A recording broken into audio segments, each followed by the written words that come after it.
in the 13th century to postulate the spiritual matter in order to individuate spiritual substances. However, Aquinas advances a few arguments against positing such a spiritual matter. He says that matter, first of all, is that which impedes intelligibility. And intelligibility comes from form. And since spiritual substances are pure forms, so they're purely intelligible substances, they cannot have matter in their composition. And he says, okay, suppose that there are two different types of matter. Suppose you have spiritual and you have corporeal matter. What if we were to say that only corporeal matter impedes intelligibility and not the spiritual matter, as some would say? He says, well, but then corporeal matter is called so, particularly because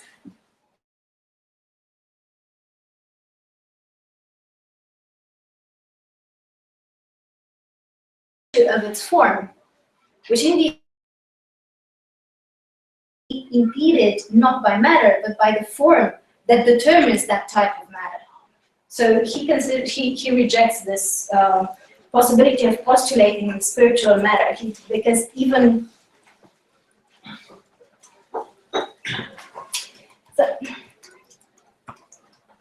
because intelligibility, will be impeded by any type of form, which would be contradictory with the definition of a form, which is pure actuality. Well, okay, so there's no matter as it is understood in corporeal substance and in the corporeal sense in the spiritual substances. But because there's no such matter, one could say that the spiritual substances are simple. And if they are simple, then they're like God. But that cannot be, because God is the only simple substance according to Aquinas. So he says, well, no, actually there is a type of composition in spiritual substances, and this composition comes from their being in potency to receive the act of existence from God.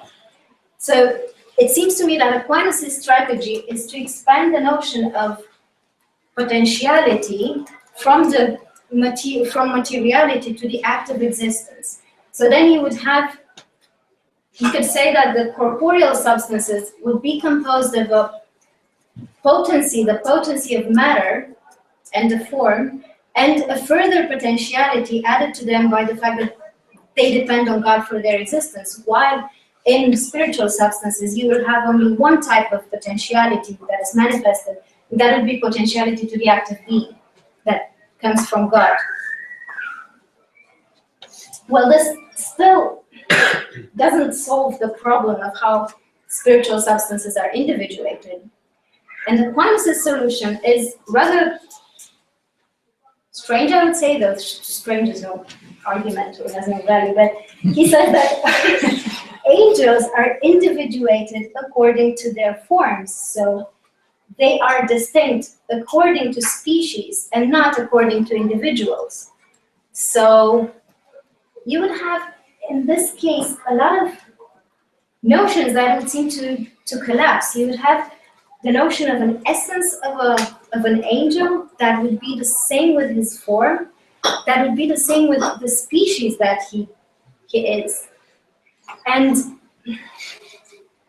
well, this led to a lot of problems in the Middle Ages, and it ended up in the 1277 to be a condemned position. And one of the main reasons was theological, and the reason was that, right, if we have these entities that are individuated only by their species, how come that God could not multiply them as individuals and multiply them only as species?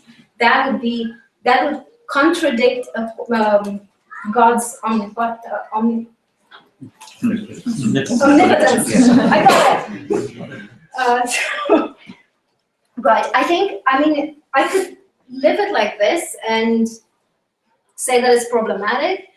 I think I do have an answer, but I'll say it later eventually. So I'm just going to leave it like this and say, well, it's problematic to say that things are individuated by their species.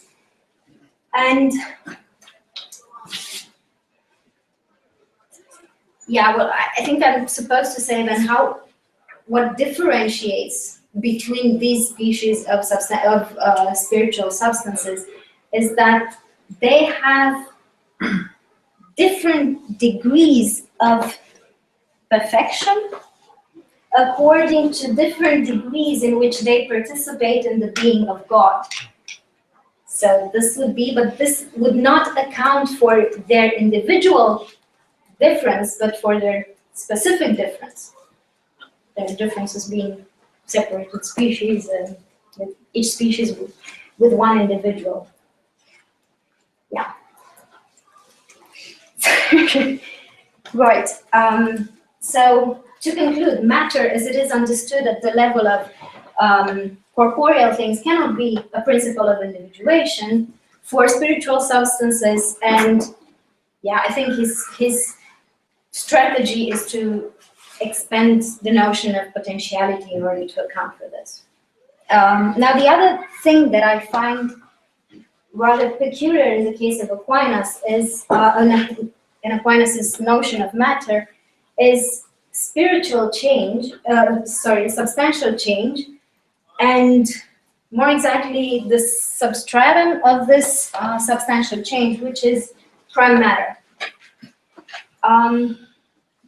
Prime matter is quite controversial because prime matter, as he describes it, has no being in actuality, is pure being in potentiality. As I said before, actuality is the principle of intelligibility. So if prime matter is pure potentiality, then it would mean that it's not intelligible, and it is not knowable, and it does not exist in the end. It does, I mean, it's not that it doesn't exist, it doesn't have an actual existence. So this can lead to several problems, some of which I find really disturbing. For example, if I undergo a substantial change and I die right now, except for the fact that I won't be able to give this talk, which might be a good thing, my body will collapse into this prime matter. It will no longer be my body. It will just be a body. So my body will not be individuated anymore. And that's a problem, because the body that will remain will not be the same substance as I am now, because it will lose its substantial form. So it's rather disturbing to think that the substratum of my substantial form and the substratum of an olive, let's say, it's the same. But, well, and this leads to another problem, that prime matter being not individuated, being pure potentiality, is one for all beings. So it has a numerical unity, which is, again, rather bizarre. And the thing is that this prime matter cannot be known. He even says in Summa Theologiae that it cannot be known even by God. Well, what he says there is he says that it cannot be known by God except when connected with form. But it's not only that it's unknowable, it just seems to have a weird ontological status. There are passages where he seems to say, well, it's not really nothing, but it's an incomplete being. But he doesn't explain what exactly this incomplete being is, and what is or at least I can't find a good reason to account for pure nothing and this incomplete being. And yeah.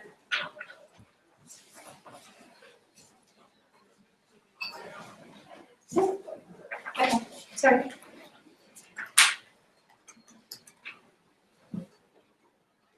So just to conclude, I spoke of two different problems in Aquinas: the problem of individuation of spiritual substances and the problem of prime matter.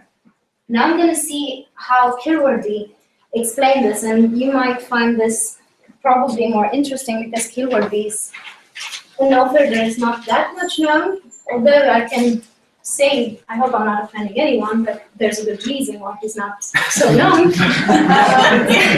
He sometimes, I'm sorry, he sometimes describes how things are, but he's not taking positions, and it seems that he's not really advancing arguments, but you have to fish all of these arguments and to see they're implicit, they're not there. I mean, it doesn't always happen, but he's not really clear. And anyways, yeah. So Kilwardby is quite different from Aquinas in the sense that he defends a different version of hylomorphism, which is called universal hylomorphism. And what universal hylomorphism says is that all created substances are composed of form and matter, including spiritual substances, such as angels and our human rational souls. They all are composed of form and matter. Now, the matter that enters into the composition of spiritual substances, it's not the same type of matter as the matter that comes into the composition of created sublunary substances. Because the matter that we have, for example, our bodies has, is a matter that is subject to generation and corruption, while the spiritual matter is not subject to such changes. And what he says is that there are actually three types of matter. There is a matter. Now, first of all, I should say that when he's addressing the topic of matter, he says that we can address matter from two different perspectives. From the perspective of the being of that, the essay of that matter, and in this case, we're considering matter as it is composed with form.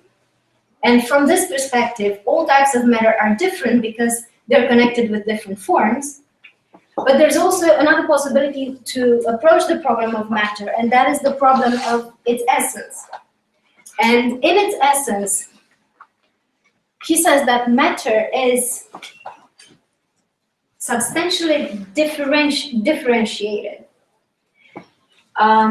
But nonetheless, it's one according to analogy, in the sense that all types of created substances have matter. That doesn't mean that the matter is the same type of matter. It's a different type of matter, but the whole created substances belonging to the genus of the substance have matter in this sense, from this logical point of view. But in fact, he talks of different types of matter. Now I have to say, for those of you who've read Kilwardby, and I don't know who actually did, but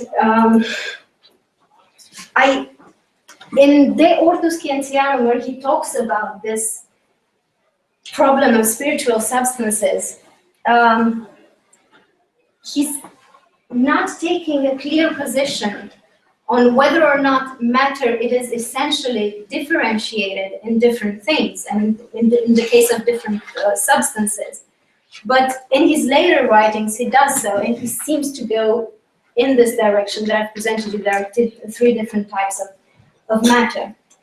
So now, returning to the problem of individuation of spiritual substances, I think Kilwardby would have no problem in accounting for the individuality of spiritual substances such as angels and human rational souls.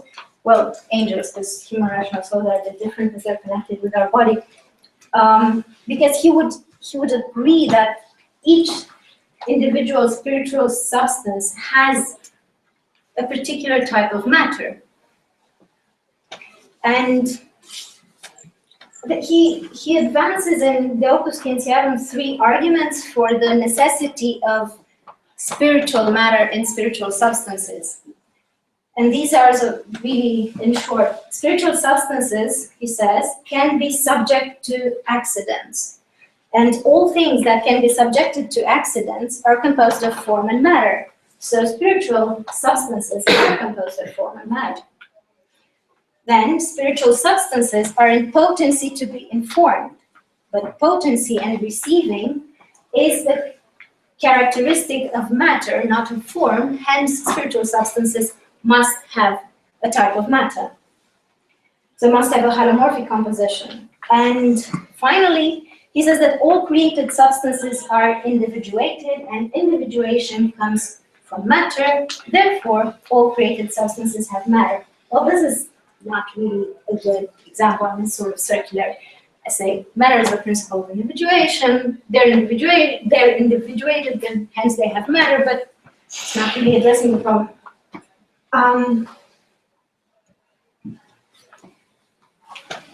Well, I think it's important to say that the main reason behind Kilwardby adapting this view that all substances are composed of form and matter is that he wants to have a principle that can account for the difference between God and all created substances. And this principle can be translated in this hylomorphic composition for him. So for him, it would not suffice what Aquinas said with a different type of potentiality. That wouldn't work in his case, because then he would say, this isn't really addressing the problem of individuality. The problem of individuality is always connected with matter. All of the created substances are composed substances. They have to be different from God, which is the only simple substance, and they're composed of form and matter.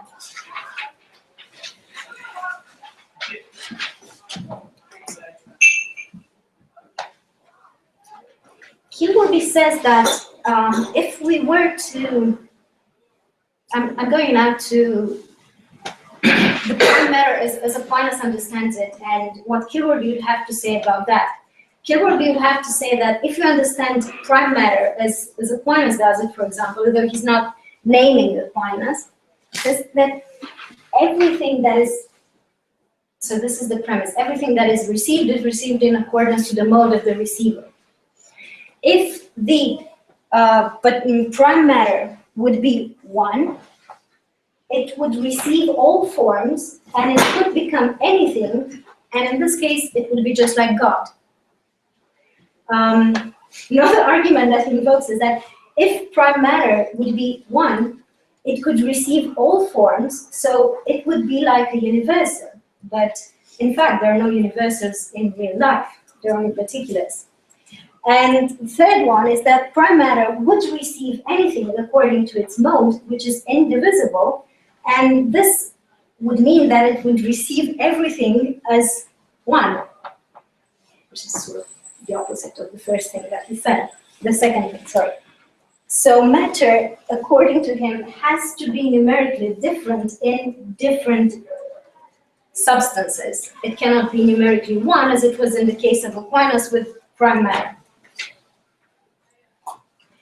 Well, the exact correspondent of that prime matter of Aquinas in the case of Kilwardby would be matter of physical things. But physical things are not only composed of this primary physical matter, but they also have seminal reasons or potential actualities, which are actually like forms that are in the matter, but are forms in an incomplete formal state. And he introduces this, and I think the motivation is quite general within the Middle Ages, to account for two different types of change. It's like the natural change that comes from, that has an intrinsic principle, and violent change that has an extrinsic principle. So when I'm talking about this natural change, he says that, well, in order for matter to be able to be actualize it, to receive a certain form, it has to have a form in an incomplete way in it from the very beginning, so that when the form comes and actualizes some property in that matter, there's also sort of an activity coming from matter towards that form. So there's this seminal reason is what the matter brings into the dynamics of a change in a way.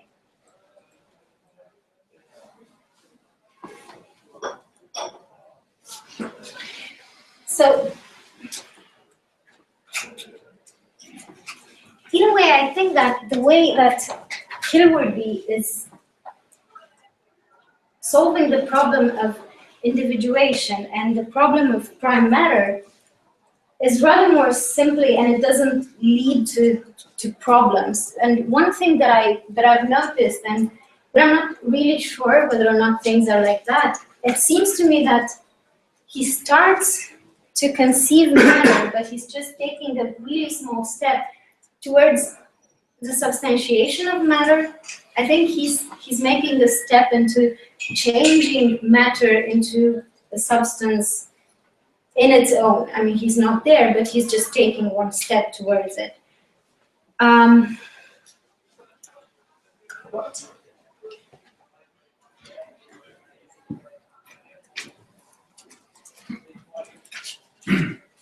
I think that would be all, and I'm not really sure that I've convinced you or not, but you can ask me a lot of questions and I can draw some things for you and convince you. So thank you.